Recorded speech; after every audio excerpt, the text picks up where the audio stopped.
Greetings, everyone. Pete Pardo here from Sea of Tranquility. Welcome to another edition of What's Hot with Sea of Tranquility.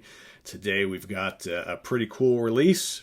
First record, album, CD of new material from this band since the very, very early 80s, which was a long time ago. Of course, I'm talking about Washington, D.C.'s Angel. The album is called Risen. And there's the guys right there in the band currently, all six of them. So you might be asking, well, who is in the band these days, right? Well, we've got Punky on lead guitar and backing vocals, all right? Or lead guitar, acoustic guitar, rhythm guitar, no vocals for him.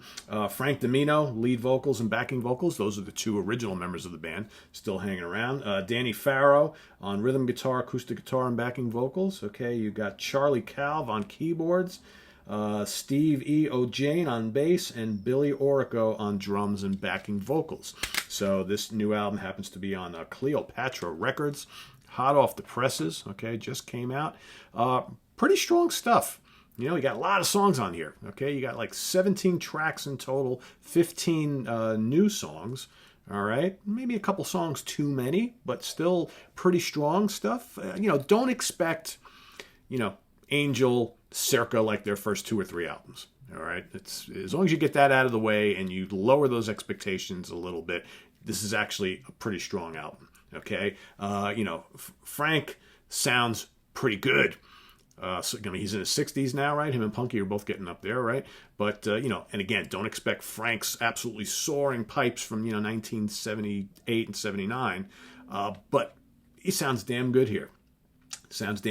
Punky's guitar work, excellent. A lot of really cool riffs and sizzling solos.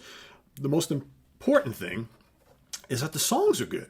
Now, while it may not sound like exactly like those classic early Angel albums, it is 2019. There's a lot of time in between, right? But the songs are memorable. Okay, a lot of really good hooks. Some of them are rocking, some are a little more mellow, a couple ballads, right?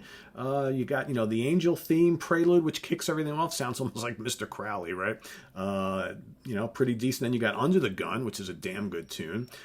Shot of Your Love I like a lot. You got Slow Down, which is also cool. Over My Head. Okay, 1975 is a really good tune, very memorable, good hook. We Were the Wild is decent. IOU, kind of more of like a ballad, but really catchy. All right, what else we got here? Punky's Couch Blues, Locked and Cocked, Ready to Rock, Turn Around, Desire. Desire's a cool tune. That's like more of like a kind of heavy rock tune with some cool keyboards, kind of like their early stuff.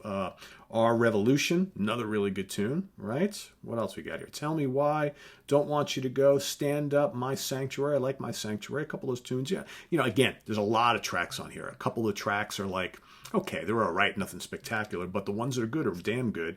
And then as a bonus track, you get a reworking with the current band of their classic tune Tower, okay, off the first album, which, my favorite Angel song of all time.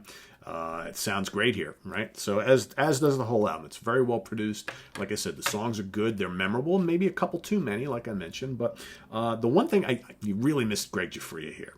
One of the things I always loved about those early Giuffria albums is the overabundance of like Hammond organ and synths and mellotron and all that kind of stuff. And while, this dude, what's his name again?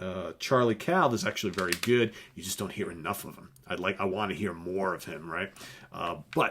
So, don't expect too much of the proggy side of Angel on this album, but it's a good modern day rock album, okay? A lot of good hooks. Like I said, songs are memorable. They're catchy. The guitar playing by Punky is very good. I dig it. There's really a lot to like about this album. All right? It's just, I'm just happy to have Angel back in some form or another, right? I think that we'll all agree on that. And, compared to, we've got a lot of the older classic bands who have, gotten back together, doing reunions, releasing new albums. Some of them have released great albums in recent years. You can think Deep Purple and Uriah Heep and Saxon and Priest and all that kind of stuff. Others have not been so successful. But this, I think, is better than I expected it to be. And on subsequent listens, the first time or two I listened to it, I was like, yeah, some of it's grabbing me, some of it's not. But the more you listen to it, the more you like it. Okay, that's the best way I can describe it. So I dig it. Go to www.seatranquility.org, where we have two in-depth reviews there.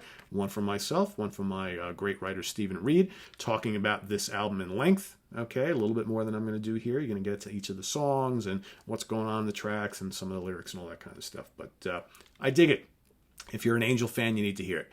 And I think you'll find lots to like on here. Again, would it have been a little tighter if they trimmed it by like 3 or 4 songs? Perhaps. But 15 new tracks, can't beat that. Even if 3/4 of them are really, really good. That's pretty good. That's some good odds right there. So I dig it. Angel, Risen. I love how they got the old logo on there too. It's pretty cool. Nice cover shot of the guys. This is on the web again at www.seaoftranquility.org. We're on Facebook. We're on Twitter. Of course, we're here on YouTube every day. But don't touch that dial. We've got Opeth coming at you momentarily. See you then. Bye-bye.